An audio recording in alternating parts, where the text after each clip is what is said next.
ನಾಟಕ ಡಿಸ್ಲೆಕ್ಸಿಯಾ ಎಂಬ ಸಮಸ್ಯೆಯುಳ್ಳ ಹುಡುಗನ ಕುರಿತು. ಪೋಷಕರು ಮಕ್ಕಳ ಮನಸ್ಸನ್ನು ಅರಿತು ಅವರ ಭಾವನೆಗಳಿಗೆ ಸ್ಪಂದಿಸಿ ಅವರ ಬೆಳವಣಿಗೆಗೆ ಸೂಕ್ತ ಪರಿಹಾರವನ್ನು ಕಂಡುಕೊಳ್ಳುವ ಕುರಿತು ಇರುವ ಸಂದೇಶವನ್ನು ಈ ನಾಟಕ ಚಿತ್ರಿಸುತ್ತದೆ. ಈ ನಾಟಕದ ರಚನೆ ರವೀಂದ್ರ ಡಿ, ಮುಖ್ಯೋಪಾಧ್ಯಾಯರು ಇಂದ್ರಪ್ರಸ್ಥ ವಿದ್ಯಾಲಯ, ನಿರ್ದೇಶನ ಸದಾಶಿವ ಶಿವಗಿರಿ ಕಲ್ಲಡ್ಕ, ಇಂದ್ರಪ್ರಸ್ಥ ವಿದ್ಯಾಲಯ ಉಪ್ಪಿನಂಗಡಿ. ಕಲಾವಿದರಾಗಿ ಸಾನಿಧ್ಯ ಎಸ್ ಶೆಟ್ಟಿ, ಅವಿಜ್ಞಾ ಎಸ್ ಟಿ, ಅವನಿ ಎಸ್, ಶ್ರದ್ಧಾ ವಿ ಶೆಟ್ಟಿ, ಛಾಯಶ್ರೀ, ಸ್ನೇಹ, ಕೌಸ್ತುಭ್, ರಕ್ಷಿತ್, ಈಶಕೃಷ್ಣ, ನಂದನ್, ಶಂಕರ್, ವಿಶ್ವಾಸ್. ಹಿನ್ನೆಲೆ ಸಹಕಾರ ಸ್ನೇಹ, ಸುಜಿತ್, ನಿಕೇಶ್. ಈಗ ನೋಡಿ ನಾಟಕ ಮೊದಲ ಹೆಜ್ಜೆ.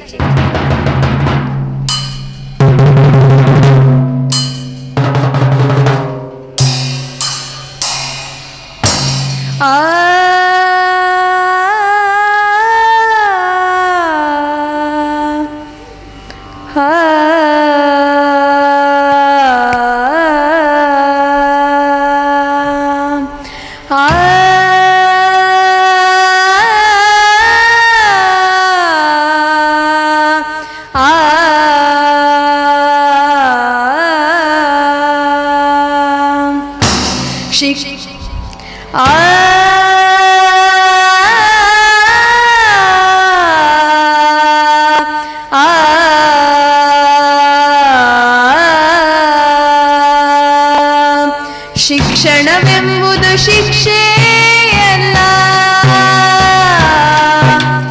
ಬೆಳೆಯುವ ಜೀವನ ಜ್ಞಾನದ ಜ್ಯೋತಿ. ಮನಸ್ಸನ್ನು ಅರಿತು ಬೆಳೆಸಲು ಬೇಕು, ಆಗಲೇ ಮಗುವಿನ ಬೆಳವಣಿಗೆ, ಆಗಲೇ ಮಗುವಿನ ಬೆಳವಣಿಗೆ. ಕನಸಿನ ಲೋಕ ವಿಹರಿಸಲಲ್ಲ, ದಡತನ ಎಂಬುದು ಬದುಕಲಿಲ್ಲ. ಸಾಧನೆ ಎಂಬುದು ಸೀಮಿತವಲ್ಲ, ಭಾವನೆ ಅರಿತರೆ ಬೆಳವಣಿಗೆ, ಬೆಳವಣಿಗೆ.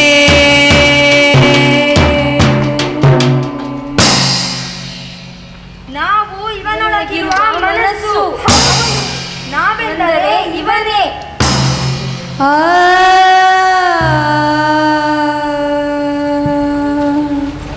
ಇವನೆಂದರೆ ನಾವೇ.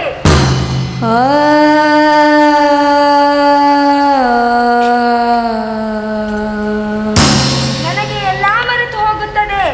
ಅಷ್ಟೇ ಅಲ್ಲ, ಅಕ್ಷರಗಳೆಲ್ಲ ಉಲ್ಟ ಪಲ್ಟವಾಗಿ ಕಾಣ್ತಾ ಇದೆ.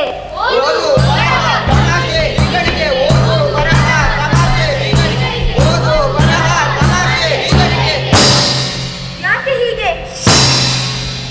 ಹಾಗಾದರೆ ನನ್ನ ಭಾವನೆಗಳಿಗೆ ಬೆಲೆ ಇಲ್ಲವೇ?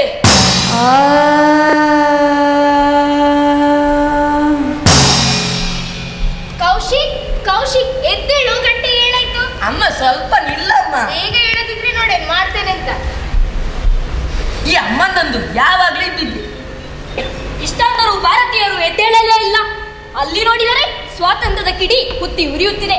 ಒಂದೆಡೆ ಗಾಂಧೀಜಿಯ ಶಾಂತಿ ಮಂತ್ರ, ಇನ್ನೊಂದೆಡೆ ಸುಭಾಷ್ ಚಂದ್ರ ಬೋಸ್ ಅವರ ಕ್ರಾಂತಿ ಮಂತ್ರ. ಕ್ರಾಂತಿ, ಕ್ರಾಂತಿ. ವಿವೇಕಾನಂದರು ಏನ್ ಹೇಳಿದ್ರು?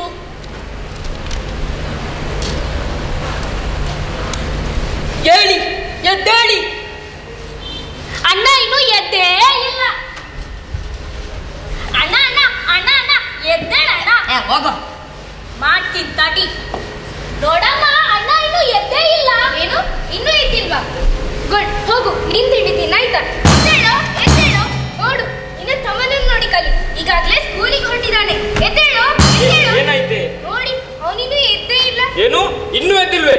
ಮಾಡ್ತೇನೆ ಅವನಿಗೆ.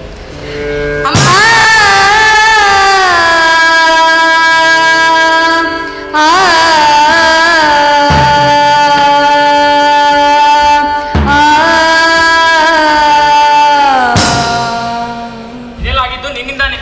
ನೀನು ನನ್ನನ್ನು ಚೆನ್ನಾಗಿ ನೋಡ್ಕೊಂಡಿದ್ರೆ ಅವನಿಗೆ ಕಲ್ತು ಕ್ಲಾಸಲ್ಲಿ ಫಸ್ಟ್ ಬರ್ತಿದ್ದ. ನೋಡು ಸೋಮಾರಿ, ಹೇಳಲಿಕ್ಕೆ ಸಂಕಟ ಅವನಿಗೆ. ಯಾವಾಗಲೂ ಹೀಗೆ ಎಲ್ಲ ಅವನ ಮಾವನೇ ಬುದ್ಧಿ ಬಂದಿದೆ ಅವನಿಗೆ. ಏನ್ ಮಾಡ್ತಾನೋ ಕ್ಲಾಸಲ್ಲಿ ನನಗಂತೂ ನೋಡುವಾಗ ನೀನೇನ್ ಚಿಂತೆ ಪಡ್ಬೇಡ. ಅವ್ರು ಯಾವಾಗ್ಲೂ ಹಾಗೆ ಅಲ್ವಾ? ಹೋಗು, ನೀನ್ ಸ್ಕೂಲಿಗೆ ಹೊರಡಾಯ್ತಾ? ಸರಿ ಅಮ್ಮ. ಏನ್ ಮಾಡ್ತಾ ಇದ್ಯಾ? ಏನ್ ಮಾಡ್ತಾ ಇದ್ಯೋ? ಇಲ್ಲೇ ಹೋಗು.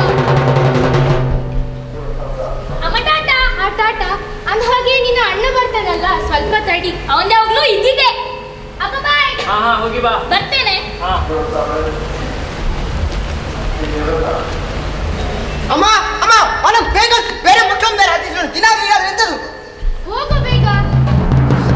ಬಾಬಾ ಅಲ್ಲಿ ಇಲ್ಲ ಆಯ್ತು ದಿನ ಬ್ಯಾಗು ಅಯ್ಯೋ ಬ್ಯಾಗ್ ಕೊಡಿ ಅಮ್ಮ ಬೇಗ ಬೇಗ ನಾನು ಟಿಫಿನ್ ಅಯ್ಯೋ ಟಿಫಿನ್ ಕೇಳಿ ನೋಡಿ ಆಯ್ತು ಅಯ್ಯೋ ಹೋಮ್ವರ್ಕ್ ಬುಕ್. ಅಯ್ಯೋ ಕೊಡಿ ಅಮ್ಮ ನಾನು ತಲೆದಿಂದ ಹಾಕ್ತಿದ್ದೇನೆ ನಿಮಗೆ ಬೇಗ ಹೊರಡಿಗಾದ್ರು ಹೈ ಹೈ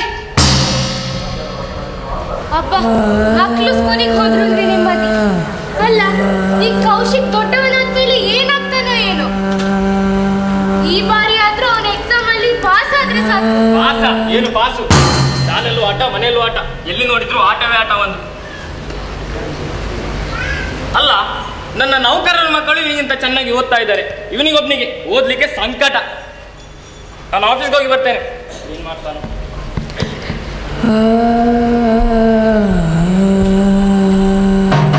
ಯಾರು? ನಮಸ್ತೆ ಸುಚಿತ್ರ. ನಮಸ್ತೆ ಮೇಡಮ್. ಅಂದ ಹಾಗೆ ನೀವೇನಿಲ್ಲಿ? ನಾನು ಈ ದಾರಿಯಿಂದ ಶಾಲೆಗೆ ಹೋಗ್ತಿದ್ದೆ, ಹಾಗೆ ನಿಮ್ಮನ್ನು ಮಾತಾಡ್ಸ್ಕೊಂಡು ಹೋಗೋ ಅಂತ ಬಂದೆ. ಕೂತ್ಕೊಳ್ಳಿ. ಅಂದ ಹಾಗೆ ನನ್ನ ಇಬ್ಬರು ಮಕ್ಕಳು ಶಾಲೆಯಲ್ಲಿ ಹೇಗಿದ್ದಾರೆ? ನಿಮ್ಮ ಚಿಕ್ಕ ಮಗ ಪರವಾಗಿಲ್ಲ, ಆದ್ರೆ ನಿಮ್ಮ ದೊಡ್ಡ ಮಗ ಹೇಳೋದಂತೂ ಕೇಳೋದೇ ಇಲ್ಲ. ಆಚೆ ನೋಡಿ ನಗ್ತಾ ಇರ್ತಾನೆ. ಅಂದ ಹಾಗೆ ನಿಮ್ಮ ಮಗ ಏನ್ ಹೇಳಿಲ್ವಾ? ಏನು? ಹಾಗೇನಿಲ್ಲ, ಅವ್ನ ಕ್ಲಾಸಲ್ಲಿ ಸರಿಯಾಗಿ ಕಾನ್ಸಂಟ್ರೇಷನ್ ಕೊಡುದಿಲ್ಲಲ್ಲ, ಅದ್ರ ಬಗ್ಗೆ ಮಾತಾಡಲಿಕ್ಕೆ ನೀವಿಬ್ರು ಮೀಟ್ ಮಾಡ್ಬೇಕಂತ ಡೈರಿಯಲ್ಲಿ ಬರ್ದು ಕಳಿಸಿದ್ವಿ. ಹೌದೇ? ಅವನು ಡೈರಿ ತೋರಿಸ್ಲೇ ಇಲ್ಲ. ಹೌದಾ? ಅವನಿಗೆ ಕಲಿಕಾ ಸಮಸ್ಯೆ ಇದೆ ಅಂತ ಕಾಣ್ತದೆ. ಮಾತಿನರ್ಥ ನನ್ನ ಮಗನ ಬುದ್ಧಿ ಸರಿ ಇಲ್ಲ ಅಂತ? ಹಾಗೇನಿಲ್ಲ, ಕೆಲವು ಮಕ್ಕಳು ಹಾಗಿರ್ತಾರೆ, ಏನ್ ಮಾಡ್ಲಿಕ್ಕಾಗ್ತದೆ. ಅಂದ ಹಾಗೆ ನೀವಿಬ್ರು ಇವತ್ತು ಶಾಲೆಗೆ ಬರ್ತೀರಲ್ವಾ? ಸರಿ, ನಾನು ಅವರಿಗೆ ಫೋನ್ ಮಾಡಿ. ಸರಿ, ಬರ್ತೇನೆ. ಸರಿ, ನನ್ನ ಮಗ ಕೌಶಿಕ್ ಒಂದಲ್ಲ ಒಂದು ದಿವಸ ಮೇಲೆ ಬಂದೇ ಬರ್ತಾನೆ. ತಕದಿಮಿ ತಕಿಟ ತಕಜಣ್ ತಕಿಟ ತಕದಿಮಿ ತಕಿಟ ತಕಜಣ್. ಮನೆ ಇರಲಿ ಶಾಲೆ ಇರಲಿ ಹರಿದಾಡೋ ಮನಸ್ಸು ಮನಸ್ಸು ಮನಸ್ಸು. ತಕಿಟ ತಕದಿಮಿ ತಕಿಟ ತಕಜಣು ತಕಿಟ ತಕದಿಮಿ ತಕಿಟ ತಕಜಣ್.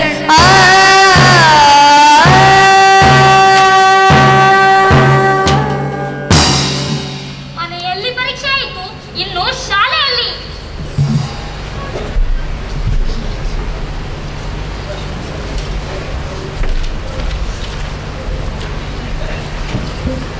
ನಮಸ್ತೆ ಮೇಡಮ್. ಹಾ ನಮಸ್ತೆ ಶ್ರೀನಿವಾಸ್ರೆ, ಕೂತ್ಕೊಳ್ಳಿ. ಅಂದ ಹಾಗೆ ನಾನು ಇಬ್ಬರನ್ನು ಬರ್ಲಿಕ್ಕೆ ಹೇಳಿದ್ದಲ್ಲ. ನನ್ನ ಆಫೀಸ್ ಇಲ್ಲಿ ಹತ್ತದಲ್ಲಿ, ಹಾಗಾಗಿ ನಾನೊಬ್ಬನೇ ಬಂದದ್ದು. ಏನ್ ಮೇಡಮ್, ಏನ್ ಬರ್ಲಿಕ್ಕೆ ಹೇಳಿದ್ದು? ನನ್ನ ಮಗ ಏನಾದ್ರೂ ತೊಂದರೆ ಮಾಡಿದ್ನೆ? ಹಾಗೇನಿಲ್ಲ ಶ್ರೀನಿವಾಸ್ರೆ, ಆದ್ರೆ ಹೇಳಿ ಹೇಳಿ, ಇನ್ನು ಸಂಕೋಚ ಮಾಡಬೇಡಿ. ಅವನ್ ಕಲಿಕೆಲಂತೂ ತುಂಬಾ ಹಿಂದಿದ್ದಾನೆ, ಹೇಳದಂತೂ ಕೇಳೋದೇ ಇಲ್ಲ. ಅವ ಮನೆಗೂ ಬಂದ್ರು ಆಟ, ಶಾಲೆಗೂ ಆಟ ಅಂತ ಕಾಣಿಸುತ್ತೆ. ಹಾಗಾಗಿ ಅವನು ಹೀಗೆ. ಅವನು ಹೇಳಿದ್ದೇನೆಲ್ಲ ತೆಗೆದುಕೊಡ್ತೇನೆ, ಆದ್ರೂ ಅವನಿಗೆ ಓದ್ಲಿಕ್ಕೆ ಸಂಕಟ. ನೋಡಿ ಶ್ರೀನಿವಾಸ್ರೆ, ನೀವು ಅವನು ಹೇಳಿದ್ದನ್ನೆಲ್ಲ ತೆಗೆದುಕೊಟ್ರೆ ಅವನ ಕಲಿಕೆಗೆ ಅಷ್ಟು ಒಳ್ಳೆಯದಾಗುದಿಲ್ಲ. ಎಲ್ಲ ಮಗು ಹುಟ್ಟುವಾಗಲೇ ಎಲ್ಲವನ್ನು ಪಡೆದುಕೊಂಡು ಬರುವುದಿಲ್ಲ. ಶೈಕ್ಷಣಿಕ ಚಟುವಟಿಕೆಗಳ ಮೂಲಕ ಪರಿವರ್ತನೆ ಆಗಬೇಕಷ್ಟೇ. ನೋಡಿ ಮೇಡಮ್, ಅವ ಡಾಕ್ಟರ್ ಅಥವಾ ಇಂಜಿನಿಯರ್ ಆಗಬೇಕು, ಆಗಲೇ ನನ್ನ ಬದುಕು ಸಾರ್ಥಕ. ಅವನು ಡಾಕ್ಟರ್ ಇಂಜಿನಿಯರ್ ಮಾಡುವ ಬದಲು ಅವನ ಆಸೆ ಅಭಿರುಚಿಗೆ ತಕ್ಕಂತೆ ಪ್ರೋತ್ಸಾಹಿಸಬಹುದಲ್ಲವೇ? ಹೇಗೂ ಅವನು ಸ್ಪೋರ್ಟ್ಸ್ ನಲ್ಲಿ ಹುಷಾರಿದ್ದಾನೆ, ಅವನು ಸ್ಪೋರ್ಟ್ಸ್ ಮ್ಯಾನ್ ಮಾಡಬಹುದಲ್ಲವೇ? ಏನು, ನನ್ನ ಮಗನನ್ನು ಸ್ಪೋರ್ಟ್ಸ್ ಮ್ಯಾನ್ ಮಾಡುವುದೇ? ನನ್ನ ಆಸ್ತಿ ಏನು, ನನ್ನ ಅಂತಸ್ತೇನು, ಸಮಾಜದಲ್ಲಿ ನನ್ನ ಗೌರವವೇನು? ಅವನನ್ನು ಸ್ಪೋರ್ಟ್ಸ್ ಮ್ಯಾನ್ ಮಾಡಿದ್ರೆ ನನ್ನ ಸಂಬಂಧಿಕರು ಏನು ಹೇಳಿದರು? ಅಂದ ಹಾಗೆ ಅವನ ಬಗ್ಗೆ ಮಾತಾಡಲಿಕ್ಕೆ ತುಂಬಾ ಇದೆ. ನೀವು ಅವನ ಬರವಣಿಗೆಯನ್ನು ಗಮನಿಸಿದ್ದೀರಾ? ಹೌದೌದು, ಗಮನಿಸಿದ್ದೇನೆ. ಅವನ ಅಕ್ಷರ ಕಾಗೆ ಕಾಲು. ಎ ಬರೆಯಲ್ಲಿ ಬಿ ಬರಿತಾನೆ, ಬಿ ಬರೆಯಲ್ಲಿ ಡಿ ಬರಿತಾನೆ. ಎಂತ ಬರಿತಾನಂತ ಅರ್ಥವೇ ಆಗೋದಿಲ್ಲ. ಅವನ ಸಮಸ್ಯೆ ತಮಗೂ ಗೊತ್ತಿದೆ ಅಂತ ಆಯ್ತು. ಅವನಿಗೆ ಚೆನ್ನಾಗಿ ಬಾರಿಸಿ, ಅವನಿಗೆ ಹೆದರಿಕೆ ಇಲ್ಲ ಅಷ್ಟೇ. ನೀವು ಚೆನ್ನಾಗಿ ಬಾರಿಸಿ, ನಾನೇನು ಕೇಳುದಿಲ್ಲ. ನೋಡಿ ಶ್ರೀನಿವಾಸ್ರೆ, ಮಕ್ಕಳನ್ನು ಹೊಡೆಯುವುದರಿಂದ, ಮಾನಸಿಕ ಹಿಂಸೆ ನೀಡುವುದರಿಂದ ಅವರ ಮನಸ್ಸಿನಲ್ಲಿ ಆತಂಕ ಸೃಷ್ಟಿಯಾಗಬಹುದು. ಇದು ಅವರ ಕಲಿಕೆಗೆ ಮಾರಕವಾಗಬಹುದು. ಮೊದಲು ಅವನ ಕಲಿಕಾ ಸಮಸ್ಯೆಯನ್ನು ಪತ್ತೆ ಹಚ್ಚಿ ಅನಂತರ ಚಿಕಿತ್ಸೆ ನೀಡಿದರೆ ಸರಿಯಾಗಬಹುದು. ಏನು, ನನ್ನ ಮಗನಿಗೆ ಸಮಸ್ಯೆ ಇದೆ? ಹೌದು, ಅವನಿಗೆ ಕಲಿಕೆಗೆ ಪೂರಕವಲ್ಲದ ಸಮಸ್ಯೆಗಳಿವೆ. ಏನು, ನನ್ನ ಮಗನಿಗೆ ಮಾನಸಿಕ ಕಾಯಿಲೆ ಇದೆ? ಏನ್ರಿ, ಏನ್ ಹೇಳ್ತಿದ್ದೀರಾ? ಶ್ರೀನಿವಾಸ್, ನಿಮ್ದೊಂದೇ ಸ್ಕೂಲ್ ಇರೋದಲ್ಲ ಇವರಲ್ಲಿ. ಅವನನ್ನು ಇಂಟರ್ನ್ಯಾಷನಲ್ ಸ್ಕೂಲ್ಗೆ ಹಾಕ್ಸ್ತೇನೆ. ನೋಡಿ, ನಿಮ್ದು ಸ್ಕೂಲ್ ಬೇಡ, ಅವನನ್ನು ಇಂಟರ್ನ್ಯಾಷನಲ್ ಸ್ಕೂಲ್ಗೆ ಹಾಕ್ಸ್ತೇನೆ. ಇಂಥವರನ್ನು ಸಮಾಧಾನ ಮಾಡಲು ಯಾರಿಂದಲೂ ಸಾಧ್ಯವಿಲ್ಲ. ಪಾಪ ಆ ಮಗುವನ್ನ ದೇವರೇ ಕಾಪಾಡಬೇಕಷ್ಟೇ.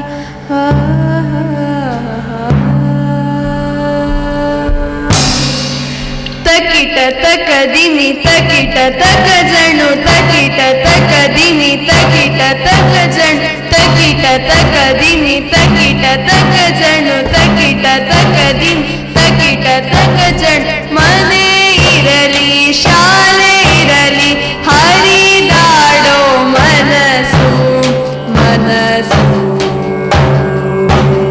ಮನಸ್ಸು ತಕಿಟ ತಕ ದಿಮಿ ತಕಿಟ ತಕ ಜಣು ತಕಿಟ ತಕ ದಿಮಿ ತಕಿಟ ತಕ ಜಣು ಮನೆ ಇರಲಿ ಶಾಲೆ ಇರಲಿ ಹರಿದಾಡೋ ಮನಸ್ಸು ಮನಸ್ಸು ಮನಸ್ಸು. ಅಮ್ಮ ನಾನು ಬಂದೆ. ತಿಂಡಿ ರೆಡಿನಾ? ತಿಂಡಿ ರೆಡಿ ಇದೆ. ಅಲ್ಲ ಹಾಗೆ ನಿನ್ನ ಅಣ್ಣ ಎಲ್ಲಿ? ಅವನೆಲ್ಲೋ ಬರ್ತಾ ಇದ್ದಾನೆ. ಅಂದ್ರೆ ಇಷ್ಟಾದ್ರೂ ಬರ್ಲಿಕ್ಕಾಗುದಿಲ್ಲ. ಎಲ್ಲಿ ಬಿದ್ದಿರ್ತಾನೆ ಏನು?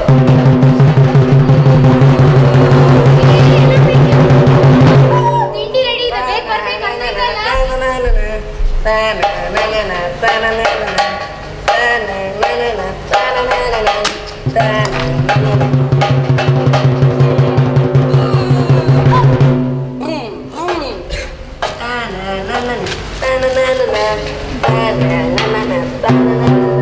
ನೋಡಮ್ಮ, ಅಣ್ಣ ಇಲ್ಲಿ ಆಟ ಆಡ್ತಾ ಇದ್ದಾನೆ.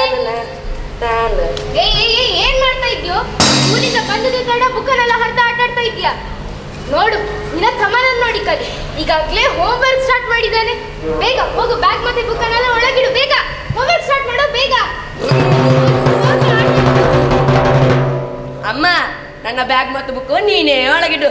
ನಂಗೆ ಟ್ರೇ ಸಿಗೋಗಿದೆ. ಟಾಟಾ. ಹೆಚ್ಚು ದೂರ ಹೋಗ್ಬೇಡ. ಆ ಕಾರ್ನವರಿಗೆ ಏನು ಮೈ ಮೇಲೆ ಹತ್ತಿಸ್ತಾರೆ. ಎಲ್ಲಿಗೆ ಹೋಗ್ತಾ ಇದ್ಯಾ? ಹಾ, ಅದು ನಾನೇ ಫೋನ್ ಮಾಡಿದ್ದು. ಅದು ನನ್ನ ಮಗನ ಸೀಟ್ನ ವಿಷಯ ಸ್ವಲ್ಪ ಮಾತಾಡ್ಲಿಕ್ಕಿತ್ತು. ಹಾಂ, ಆಯ್ತಾಯ್ತು. ಹಾಂ, ನಾಳೆ ಬರ್ತೇನೆ. ನಾಳೆ ಆಯ್ತು. ಹಾಂ, ಡೊನೇಷನ್ ಎಲ್ಲ ಕಟ್ಟೆ. ಹಾಂ, ಆಯ್ತು ಆಯ್ತು. ಏನು, ಯಾರ ಜೊತೆ ಮಾತಾಡ್ತಾ ಇದ್ರಿ? ಅದು ನಮ್ಮ ಕೌಶಿಕನ್ನು ಇಂಟರ್ನ್ಯಾಷನಲ್ ಸ್ಕೂಲಿಗೆ ಸೇರಿಸ್ತಾ ಇದ್ದೇನೆ. ಒಳ್ಳೆ ಹಾಸ್ಟೆಲ್ ವ್ಯವಸ್ಥೆ ಇದೆ ಅಂತೆ, ಮತ್ತೆ ಒಳ್ಳೆ ಕೋಚಿಂಗ್ ಕೂಡ ಕೊಡ್ತಾರಂತೆ. ಏನು, ಕೌಶಿಕನ ಹಾಸ್ಟೆಲಿಗೆ ಸೇರ್ಸೋದೆ? ಅಲ್ಲ, ಅವನು ಮನೆಯನ್ನು ಒಂದು ದಿವಸ ಕೂಡ ಬಿಟ್ಟಿದ್ದವನೇ ಅಲ್ಲ. ಅಂಥದ್ದಲ್ಲಿ ಹಾಸ್ಟೆಲಲ್ಲಿ ಹೇಗಿರ್ತಾನೋ ಏನು? ಅದೆಲ್ಲ ನನಗೆ ಗೊತ್ತಿಲ್ಲ. ಅವನನ್ನು ಒಪ್ಪಿಸುವ ಜವಾಬ್ದಾರಿ ನಿನ್ನದು.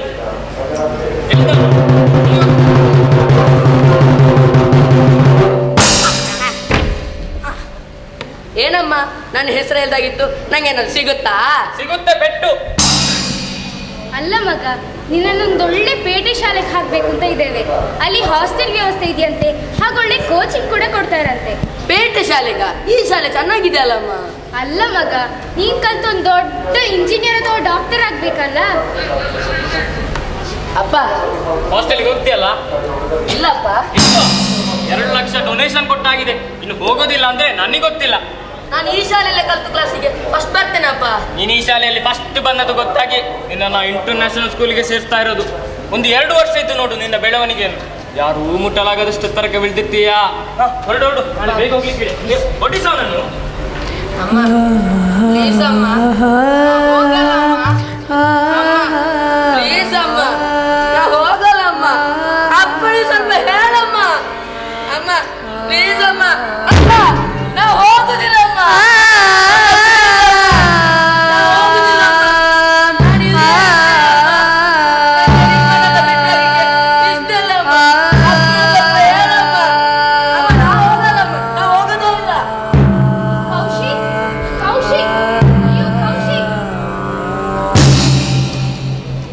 ನನ್ನ ಶಾಲೆಯಿಂದ ಹಾಸ್ಟೆಲಿಗೆ ಹಾಕಿದ್ರು ನೋಡಿ. ಹಾಸ್ಟೆಲ್ನ ವಾರ್ಡನ್ ಮಾಡ್ತಾ ಇದ್ದಾರೆ. ಮಕ್ಕಳೇ ಬೇಗ ಬನ್ನಿ. ಅಯ್ಯೋ, ಈ ಹಾಸ್ಟೆಲ್ ವಾರ್ಡನ್ ಆಗಿ ಸೇರಿ ತುಂಬಾ ತಪ್ಪು ಮಾಡಿಬಿಟ್ಟೆ. ಬೆಳಗ್ಗೆ ಸ್ಕೂಲಿಗೆ ಮಕ್ಳು ಪಾಠ ಹೇಳಿ ಸುಸ್ತು, ಸಂಜೆ ಆದ್ರೆ ಹಾಸ್ಟೆಲ್ ಅಲ್ಲಿ ಟ್ಯೂಷನ್ ಬೇರೆ. ಮಕ್ಕಳೇ ಬೇಗ ಬನ್ನಿ, ಇದು ರೀಡಿಂಗ್ ಅವರ್. ಬೇಗ ಬಂದಲ್ಲಿ ಕೂತ್ಕೊಳ್ಳಿ. ಈ ಕೌಶಿಕಲ್ಲಿ ಯಾಕೆ ಕ್ಲಾಸಿಗೆ ಲೇಟು? ಏನ್ ಮಾಡ್ತಾ ಇದ್ಯಾ? ಸರಿ, ಹೋಗಿ ಕೂತ್ಕೋ. ಎಲ್ಲಿ ನೀನ್ ಬುಕ್ ಬ್ಯಾಗು? ಮೇಡಮ್ ಅದಲ್ಲಿ ಬಾಕಿ ಇತ್ತು. ಬೇಗ ಹೋಗಿ ತಕೊಂಡ, ಯಾವತ್ತೂ ಮರಿತಾನೆ ಇರುದು ಅವ್ನು, ಯಾವಾಗ್ಲೂ ಹಾಗೆ.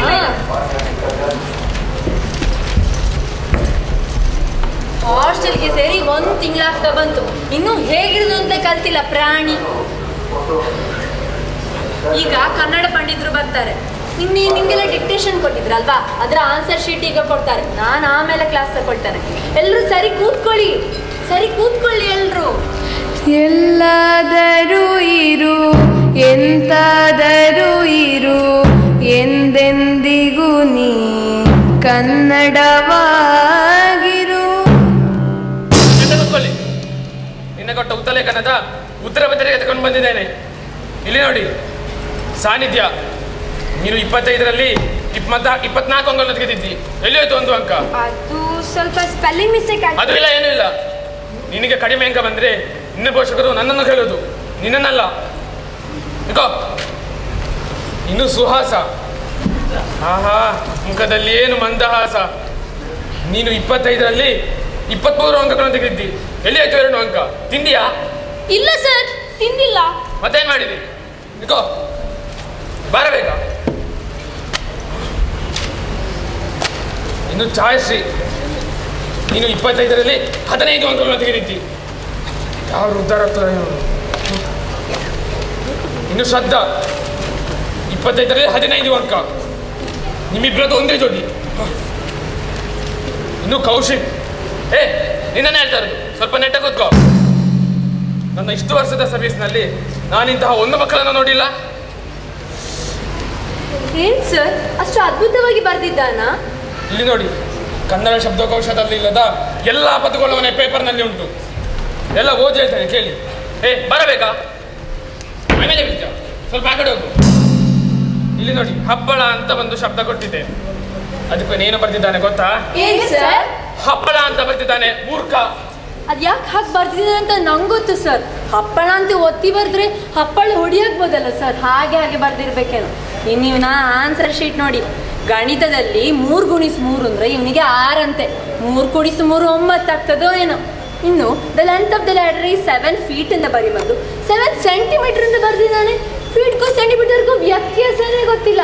ಅಷ್ಟು ದೊಡ್ಡ ಏಣಿಯನ್ನು ಇಷ್ಟು ಚಿಕ್ಕದಾಗಿ ಮಾಡಿಬಿಟ್ಟಿದ್ದಾನೆ.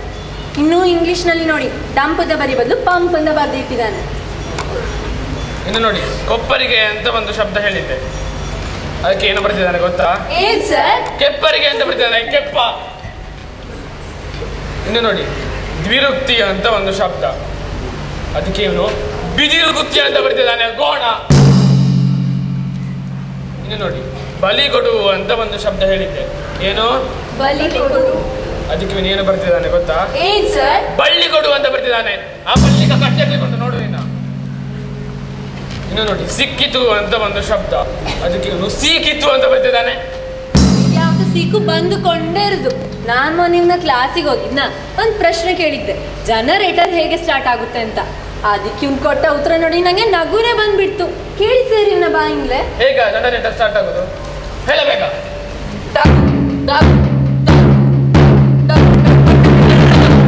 ನಿನ್ನ ಜನರೇಟರ್ ಸಾಕು, ನಿಲ್ಲಿಸೊಮ್ಮೆ. ಇನ್ನು ಓದಿ ಹೇಳ್ತೇನೆ, ಕೇಳ್ಬೇಕು ನಿಮಗೆ? ಹೇಳಿ ಸರ್. ಇಲ್ಲಿ ನೋಡಿ, ಕುಣಿದಾಡಿದರು ಅಂತ ಒಂದು ಶಬ್ದ ಹೇಳಿದ್ದೆ, ಅದಕ್ಕೂ ಏನೋ ಬರ್ತಿದ್ದಾನೆ ಗೊತ್ತಾ? ಕಡಿದಾಡಿದರು ಅಂತ ಬರ್ತಾನೆ. ಯಾರ ತೋಟ ಕಡಿದಾಟಿದ್ದ ನೀನು? ಇನ್ನು ನೋಡಿ, ಮಂಗಳ ಸ್ನಾನ ಅಂತ ಒಂದು ಶಬ್ದ, ಅದಕ್ಕೆ ಇವನು ಏನು ಬರ್ತಿದ್ದಾನೆ ಗೊತ್ತಾ? ಮಗಳ ಸ್ನಾನ ಅಂತ ಬರ್ತಿದ್ದಾನೆ. ಯಾರ ಮಗಳ ಸ್ನಾನ ಮಾಡ್ತಿದ್ದ ನೀನು? ಮುಸುಕು ಹಾಕಿ ಅಂತ ಒಂದು ಶಬ್ದ, ಏನು ಏನು ಬರ್ತಿದ್ದಾನೆ ಗೊತ್ತಾ? ಮೂಸಿ ಹಾಕಿ ಅಂತ ಬರ್ತಿದ್ದಾನೆ. ಎಲ್ಲ ತಪ್ಪ ಬರ್ತಾ ಇರ್ತಾನೆ. ಏನ್ ಮಾಡ್ತಿದ್ದ ನೋಡಿ ನೀನು, ಒಳಗೋಗಿ ಕಲ್ತ್ಕೊಂಡು ಬಾ. 3 ಸಲ ಬರ್ತಕೊಂಡು ಬರ್ಬೇಕು ನೋಡಿ.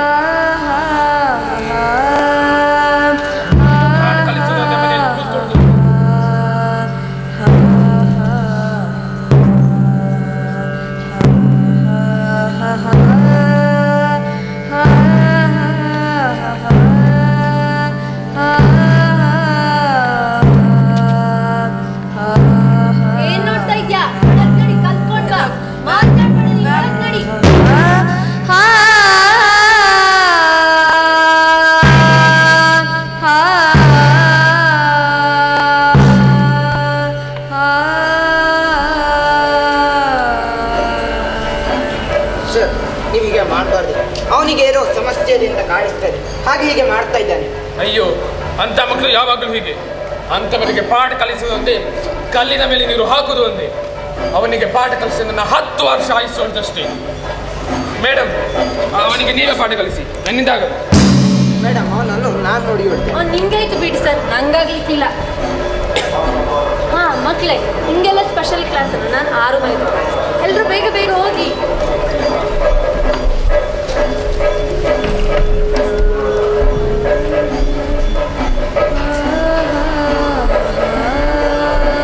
ನಾನು ಕೌಶಿಕನ್ನು ತುಂಬ ದಿನಗಳಿಂದ ಅಬ್ಸರ್ವ್ ಮಾಡ್ತಾ ಇದ್ದೆ. ಅವನು ಸ್ಪೋರ್ಟ್ಸಲ್ಲಿ ತುಂಬ ಹುಷಾರಿದ್ದಾನೆ. ಅವನಿಗೆ ಓದೋದು ಮತ್ತು ಬರೆಯೋದ್ರಲ್ಲಿ ಏನೋ ಸಮಸ್ಯೆ ಇದೆ ಅಂತ ಕಾಣಿಸ್ತೇನೆ. ಹಾಗೆ ಹೀಗೆ ಮಾಡ್ತಾ ಇದ್ದೆ. ಇದಕ್ಕೆಲ್ಲ ಒಂದು ಪರಿಹಾರ ಹುಡುಕಲೇಬೇಕು. ಕೌಶಿಕ್, ಕೌಶಿಕ್,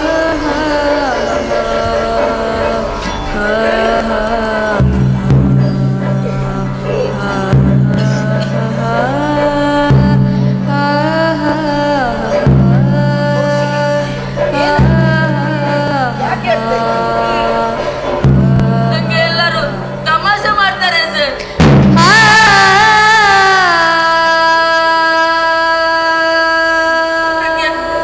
ಓದ್ಲಿಕ್ಕೆ ಬರುದಿಲ್ಲ, ಬರೀಲಿಕ್ಕೆ ಆಗುದಿಲ್ಲ. ನಾನು ಏನ್ ಮಾಡ್ಲಿ ಸರ್?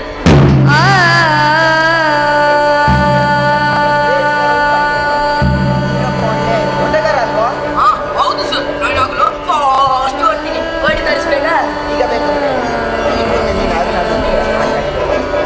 ಆಗ್ಬೋದು ಸರ್. ನಾನು ಒಬ್ಬ ಒಳ್ಳೆ ಓಟಗಾರರನ್ನಾಗಿ ಮಾಡ್ತೇನೆ. ಸರಿ ಸರ್. ಬಾ.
ನಾನು ಕೌಶಿಕನ್ನು ತುಂಬ ದಿನಗಳಿಂದ ಕಾಣ್ತಾ ಇದ್ದೆ.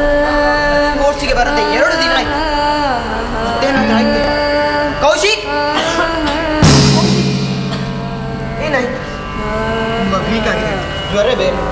ಮೇಡಮ್, ಮೇಡಮ್, ಏನ್ ಸರ್, ಏನ್ ಕದ್ದದ್ದು? ಇವನು ತುಂಬ ವೀಕ್ ಆಗಿದೆ, ಜ್ವರ ಬೇರೆ. ಇವನಿಗೆ ಮಾತ್ರೆ ಕೊಟ್ರ? ಮಾತ್ರೆ ಆಗ್ಲೇ ಕೊಟ್ಟಾಗಿದೆ, ಅದ್ರೊಂದು ತಿನ್ಬೇಕಲ್ಲ. ಯಾವತ್ತು ಏನ್ ಹೇಳಿದ್ರು ಕೂಡ ಕೇಳೋದೇ ಇಲ್ಲ ಅವನು. ಬೆಳಗ್ಗೆನೆ ತಿಳಿಸಾಗಿದೆ, ಇನ್ನೇನು ಬರ್ತಾರೆ ಬಿಡಿ. ಡಾಕ್ಟ್ರಿಗೆ ನಿನ್ನೆ ಬಂದು ಡಾಕ್ಟರ್ ಇದಾರಲ್ವಾ, ಅವರೇ ಇವತ್ತು ಕೂಡ ಬರ್ತಾರೆ.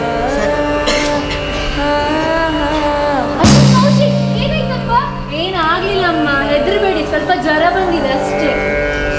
ನಮಸ್ತೆ ಡಾಕ್ಟರ್. ನಮಸ್ತೆ ಸರ್, ಬನ್ನಿ ಏನಾಯ್ತು ಅಂತ ನೋಡಿ.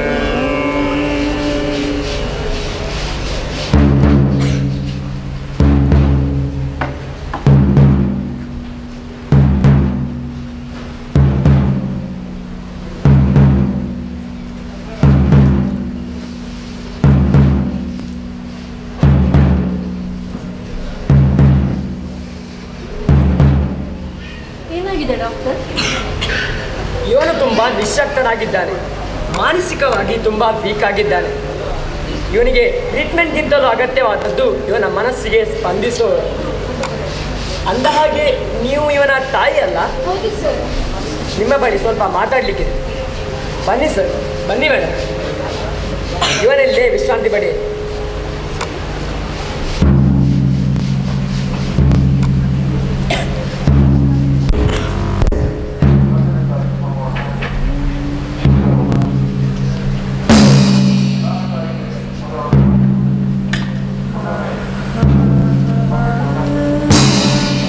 ನಾನು ಯಾರಿಗೂ ಬೇಡವಾದೆನಾ? ನಂಗೆ ಓದ್ಲಿಕ್ಕೆ ಬರುದಿಲ್ಲ, ಬರೀಲಿಕ್ಕೆ ಆಗುದಿಲ್ಲ. ಅಯ್ಯೋ ದೇವರೇ, ನಾನು ಏನ್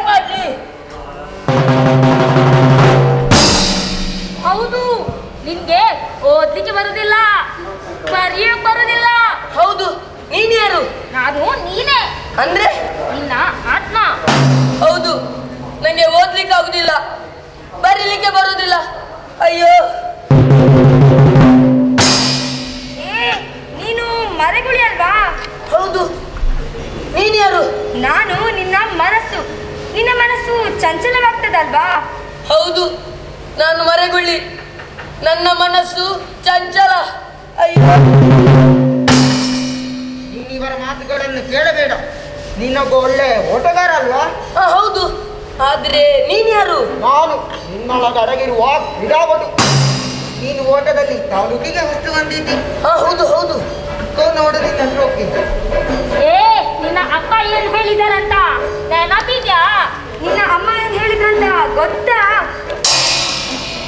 ಅಪ್ಪ, ಏನ್ ಮಾಡ್ಕೊಂಡು ಬಂದಿ ಈ ಸಲ? ನಾ ಸ್ಪೋರ್ಟ್ಸ್ ಅಲ್ಲಿ ತಾಲೂಕಿಗೆ ಫಸ್ಟ್ ಬಂದಿದ್ದೇನೆ. ಏನು ಸ್ಪೋರ್ಟ್ಸಿನಲ್ಲಿ? ನಾನು ನಿನ್ನ ಹತ್ರ ಏನು ಹೇಳಿದ್ದು? ಸ್ಪೋರ್ಟ್ಸ್ ಕಿಡ್ಸ್ ಅಂತ ಹೋಗ್ಬೇಡ, ಓದಿನಲ್ಲಿ ಫಸ್ಟ್ ಬಾ ಅಂತ ಹೇಳಿದಲ್ವಾ? ಇನ್ನು ಮುಂದೆ ಸ್ಪೋರ್ಟ್ಸ್ ಕಿಡ್ಸ್ ಅಂತ ಹೇಳಿದ್ರೆ ನನ್ನ ಮನೆಯಲ್ಲಿ ನಿನಗೆ ಜಾಗವಿಲ್ಲ, ಹೋಗು. ಅಮ್ಮ, ಏನ್ ಮಗು, ಏನಾಯ್ತು? ನಾ ಸ್ಪೋರ್ಟ್ಸ್ ಅಲ್ಲಿ ತಾಲೂಕಿಗೆ ಫಸ್ಟ್ ಬಂದಿದ್ದೇನೆ. ಏನು ಸ್ಪೋರ್ಟ್ಸ್ ನಲ್ಲಿ? ಆದರೆ ನೀನು ಸ್ಪೋರ್ಟ್ಸ್ ಮ್ಯಾನ್ ಆಗುವುದು ನಮಗೆ ಇಷ್ಟವಿಲ್ಲ. ನೀನು ಪ್ರಯೋಜನವಿಲ್ಲ, ನೀನು ಪ್ರಯೋಜನವಿಲ್ಲ, ನೀನು ಪ್ರಯೋಜನವಿಲ್ಲ. ಅವರ ಮಾತುಗಳನ್ನು ಕೇಳಬೇಡ. ಯಾವುದಕ್ಕೊಮ್ಮೆ ಯೋಚನೆ ಮಾಡಿ ನೋಡು, ಯೋಚನೆ ಮಾಡಿ ನೋಡು, ಯೋಚನೆ ಮಾಡಿ ನೋಡು. ನೀನು ಪ್ರಯೋಜನವಿಲ್ಲ, ನೀನು ಪ್ರಯೋಜನವಿಲ್ಲ, ನೀನು ಪ್ರಯೋಜನವಿಲ್ಲ. ಹೌದು, ನಾನು ಯಾರಿಗೂ ಪ್ರಯೋಜನವಿಲ್ಲ, ನಾನು ಯಾರಿಗೂ ಪ್ರಯೋಜನವಿಲ್ಲ. ಅಮ್ಮ,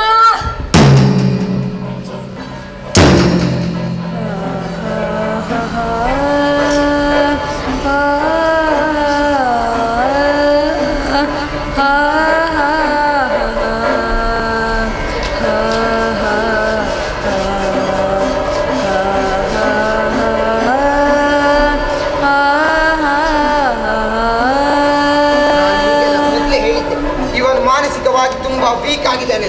ನೀವು ಯಾರು ಕೇಳಿಲ್ಲ? ಹೌದು ಸರ್, ನೀವು ಹೇಳೋದು ಸರಿ. ಕೌಶಿಕ್ ಒಬ್ಬ ಮಿತಭಾಷಿ. ಅವನ ಕನಸಿನ ಲೋಕದಲ್ಲಿ ವಿಹರಿಸುತ್ತಿರ್ತಾನೆ. ಅವನಿಗೆ ಓದಲು ಬರಲು ಒಂದೂ ಗೊತ್ತಾಗುವುದಿಲ್ಲ. ಒತ್ತಕ್ಷರಗಳನ್ನು ಇಂಗ್ಲಿಷ್ ಅಕ್ಷರಗಳಾದ ಬಿ ಮತ್ತು ಡಿ ಹಾಗೂ ಗಣಿತಗಳನ್ನೆಲ್ಲ ಉಲ್ಟವಾಗಿ ಬರುತ್ತಾನೆ. ನೋಡಿದವರಿಗೆ ಇದೊಂದು ಹಾಸ್ಯಾಸ್ಪದವಾಗಿ ಕಾಣ್ತದೆ, ಆದರೆ ನಿಜವಾಗಿಯೂ ಇಂಥ ಸಮಸ್ಯೆಯನ್ನು ಡಿಸ್ಲೆಕ್ಸಿಯಾ ಎಂದು ಕರೆಯುತ್ತಾರೆ. ಡಿಸ್ಲೆಕ್ಸಿಯಾ, ಡಿಸ್ಫೋಬಿಯಾ ಮತ್ತು ಡಿಸ್ಕ್ಯಾಲ್ಕುಲಿಯಾ ಇಂಥ ಹಲವಾರು ಸಮಸ್ಯೆಗಳಿವೆ. ಇಂಥವರನ್ನು ಸರಿಯಾದ ಸೈಕ್ಯಾಟ್ರಿಸ್ಟ್ ಬಳಿ ತೋರಿಸಬೇಕು. ಹೌದು ಮೇಡಮ್, ನೀವು ಹೇಳುತ್ತಿರುವುದು ನಿಜ. ಅವನಲ್ಲಿರುವ ಆಸೆ ಅಭಿರುಚಿಯನ್ನು ಅವನ ಪೋಷಕರು ಅರಿಯದೆ ಅವನನ್ನು ಡಾಕ್ಟರ್, ಇಂಜಿನಿಯರ್ ಮಾಡಬೇಕೆಂದು ಹಠ ಮಾಡಿದ ಕಾರಣ ಅವನು ಈ ಸ್ಥಿತಿಗೆ ಬಂದ. ಹೌದು, ನಾವು ತಪ್ಪು ಮಾಡಿಬಿಟ್ಟೆವು. ಇವನನ್ನು ಡಾಕ್ಟರ್, ಇಂಜಿನಿಯರ್ ಎಂದು ಮಾಡುವ ಪ್ರಾಜೆಕ್ಟ್ನಲ್ಲಿ ಇವನ ಆಸೆ ಅಭಿರುಚಿಗಳನ್ನೇ ಅರಿಯಲಿಲ್ಲ. ಕೌಶಿಕ್, ಹೇಳುವ. ಅಪ್ಪ, ಅಮ್ಮ, ನೀವಾಗ ಬಂದ್ರಿ? ನಾವು ಈಗ ತಾನೇ ಬಂದೆವಷ್ಟೇ ಮಗು. ಸರ್, ನೀವದನ್ನು ಇಲ್ಲಿ ಕೊಡಿ. 1000 ಮೈಲಿನ ಪಯಣವನ್ನು ಮೊದಲನೇ ಹೆಜ್ಜೆಯಿಂದ ಪ್ರಾರಂಭಿಸುತ್ತಾರಂತೆ.